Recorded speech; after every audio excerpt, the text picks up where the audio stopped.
it's Thomas Garlic 11 with my first time making a LEGO Fakemon. Not a fully original one, but a regional form for my favorite Pokemon. This is Miran Typhlosion. It would also work as a Mega Evolution, I suppose.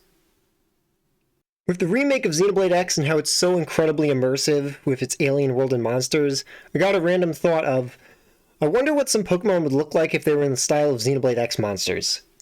And a lot of artists have done Monster Hunter style Pokemon, which is almost the same thing, so I tried to make what I imagine Typhlosion would look like if it were adapted to the planet Mira.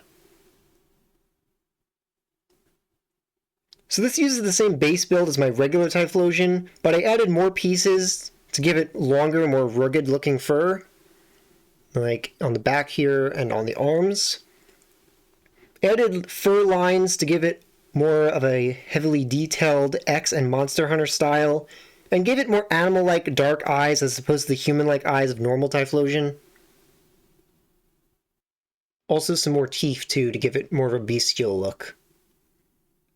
As a side note, while making this along with my next project, I noticed that a lot of regular Pokemon tend to have human-like eyes, while a lot of legendaries tend to have more bestial eyes.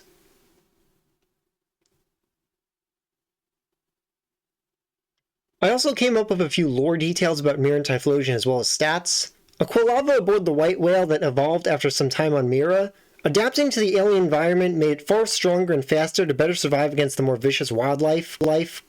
Growing longer fur to protect from the elements, and the lower gravity also helps in boosting its effective speed.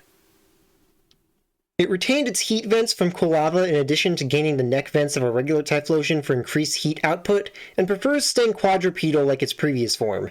It uses its vents for bursts of speed and creates a powerful heat haze for evasion and evaporating water-based attacks. It's a fire and ground type with the ability Heat Haze, making it immune to water and ice type moves. If hit by a water or ice type move, grants guaranteed evasion on the next turn, which allows it to still be hit by lock-on effects or perfect accuracy attacks, so not as powerful as a protect effect.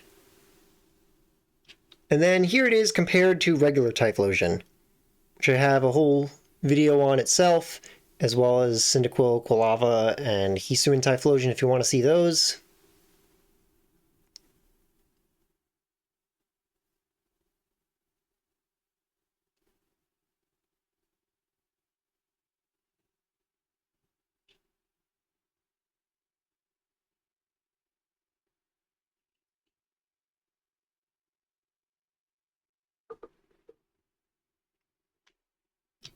I don't currently have any plans to make more Fakemon like this, but if anyone's interested in the idea of what other Pokemon could look like with Miran forms, comment which ones you'd like me to try making. Only rule is to keep it to LEGO Pokemon I've already made before, so that I can use the regular build as a base for it. And since the build for Miran Typhlosion is mostly just adding on to the regular Typhlosion build, I don't think it needs a tutorial, but if anyone wants to see a tutorial for it, tell me that in the comments too. And be sure to go play Xenoblade X because it's absolute perfection.